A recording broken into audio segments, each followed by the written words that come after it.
नमस्कार, वक्त टीवी देख रहे हैं आप। हम इस वक्त मौजूद हैं डॉक्टर हरि सिंह गौर विश्वविद्यालय के स्वर्ण जयंती सभागार में।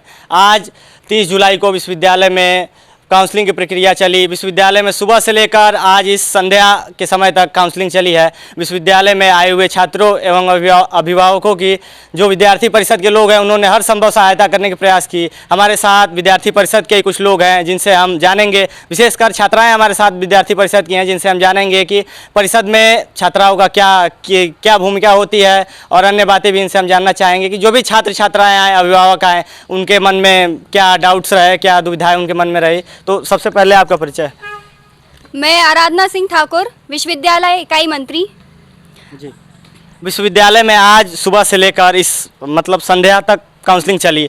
इस काउंसलिंग में कितने बच्चों से आप लोगों ने इंटरेक्ट किया, कितने बच्चे आपसे मिले और लगभग जो भी एक संख्या होगी वो आप हमारे दर्शकों को बताएं। लगभग तो 1000 से ऊपर ही विद्यार्थी आए और हमने हेल्प डेस्क के माध्यम से उनकी जिनको हर संभव मदद की, जिसमें उनको कुछ परेशानियां आ रही थी जैसे कि डॉक्यूमेंट्स अरेंजमेंट में और कहाँ क्या अलग अलग डिपार्टमेंट्स के एड्रेस वगैरह दिए जहाँ काउंसलिंग हो रही हैं। जी। इन्होंने बताया कि विश्वविद्यालय में आज लगभग स्वर्ण जयंती सभागार में 1000 से अधिक बच्चों से विद्यार्थी परिषद ने इंटरेक्ट किया और इन्होंने बच्चों की सारी एवं अभिभावकों की सारी दुविधाएं दूर की और उन्हें विभागों का पता बताया। साथ ही उनके जो डॉक्यूमेंट्स यानी दस्तावेजों से जुड़े हुए जो भी सवाल थे उनको उन्होंने बताया। और अन्य साथी भी हमारे साथ विश्वविद्यालय के विद्यार्थी परिषद के अध्यक्ष हमारे साथ हैं।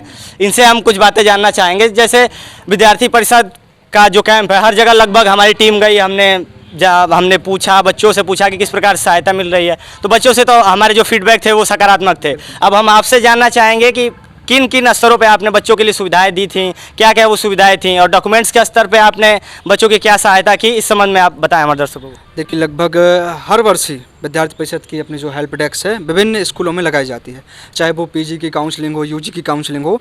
विद्यार्थी परिषद विद्यार्थियों की हर संभव मदद करता है। इस बार हमने एक नवाचार यह किया है कि जो भी हमारे काउंसलिंग के डॉक्यूमेंट्स थे और कट ऑफ की लिस्ट वगैरह थी, उनको ठीक से हम लोगों ने प्रिंट आउट निकलवा के हर अपनी जो हेल्प डेस्क है, लगभग इस बार 9 स्थानों पर 9 स्कूल्स में हमने हेल्प डेस्क लगाई थी। तो प्रत्येक हेल्प डेस्क पर जो हमारी कट्स ऑफ हैं और विद्यार्थियों की संख्या है, उनकी लिस्टिंग वगैरह वो सब रखी हुई थी, जिससे विद्यार्थी जो वहाँ आए तो हमारे कार्यकर्ताओं ने उनको सही मार्गदर्शन दिया और जो भी उनसे हर संभव मदद हो सकती थी वो किया।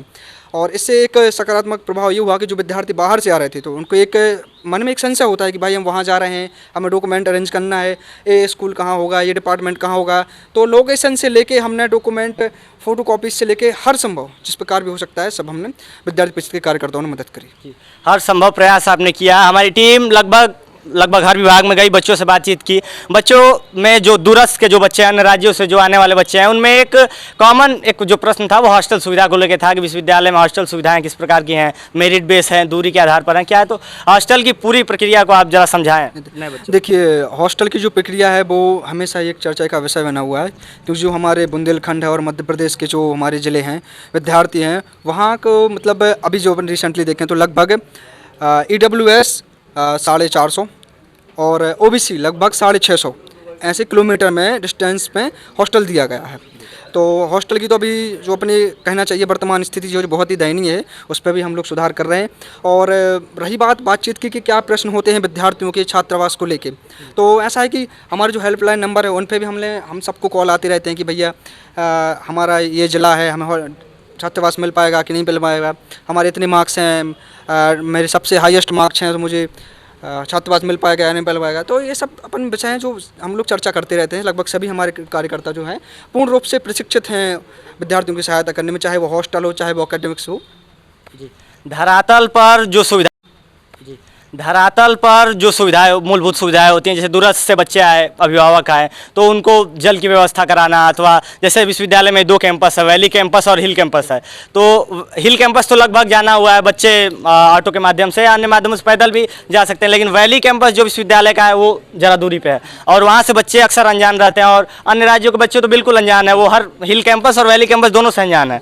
तो उन विभागों तक बच्चों को पहुँचाने के लिए क्या प्रयास आपने किए? देखिए, हम लोग ने एक ऑनलाइन माध्यम से ही और जो हमारे व्हाट्सएप ग्रुप है उस पर एक मैप बनाया हुआ था जिसमें हर स्कूल की हर डिपार्टमेंट की लोकेशन सिर्फ और उसका रोड मैप था पूरा। तो जैसे हमारे पास हम लोग ने एक हेल्प डेस्क लगाई थी गौरमूर्ति के यहाँ, उस पर वो अवेलेबल थी। जैसे ही विद्यार्थी को आया था तो अपना साथ में उनको विजिटिंग कार्ड भी देते थे। कार्ड है हम लोग का, मैंने कार्ड बनवाया था, अगर हो तो आप लोगों को दिखाएंगे हमारे कार्यकर्ता।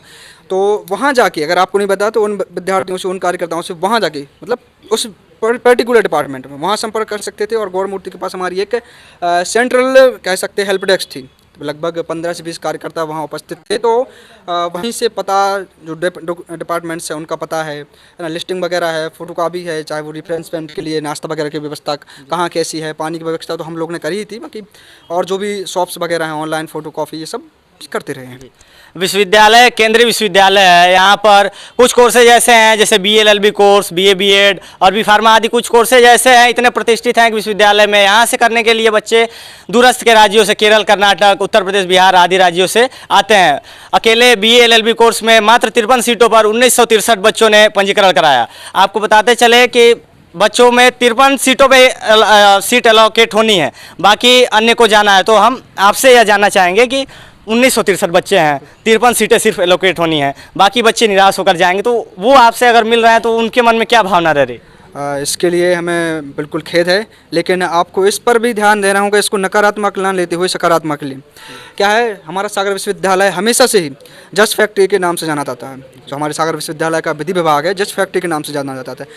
तो अगर इतने रजिस्ट्रेशन हुए तो कहीं ना कहीं ये विभाग के लिए और विश्वविद्यालय के लिए, हम सभी विद्यार्थियों के लिए भी गर्व की बात है। हमारे विश्वविद्यालय की जो प्रेफरेंस होता है वो हमेशा प्रथम स्थान पर होता है हमारे मध्य प्रदेश और आसपास के स्टेट और ज़िले के विद्यार्थियों के लिए। तो ये अच्छी बात है कि ज़्यादा से ज़्यादा विद्यार्थियों ने एनरोल किया है और लगभग 50% सीट्स जो हैं वो भर चुकी हैं। अब जो सेकंड काउंसलिंग होगी, जैसे ही उसका जो दिशा निर्देश हैं तो वो आएंगे तो अपन उस पर बातचीत करेंगे और अपने ग्रुप्स के माध्यम से, हमारे चैनल्स के माध्यम से, चाहे वो इंस्टाग्राम, व्हाट्सएप और टेलीग्राम हो, इनके माध्यम से विद्यार्थियों को सूचनाएं मिलती रहेंगी। जी, ये कुछ बातें रहीं जो विद्यार्थी परिषद के तमाम साथी हमारे साथ हैं। इन्होंने अपनी बातें बताई कि किस प्रकार से सुबह से लेकर शाम तक ये लगातार प्रयासरत रहे, बच्चों की पूरी सहायता इन्होंने की। बच्चों ने भी सकारात्मक सुझाव हमें दिए, सकारात्मक बातें बताई कि विद्यार्थी परिषद के लोग हर कदम पर उनके साथ रहे और सारी व्यवस्थाएं जो हर संभव प्रयास जो इनसे हो सकता था इन्होंने किए।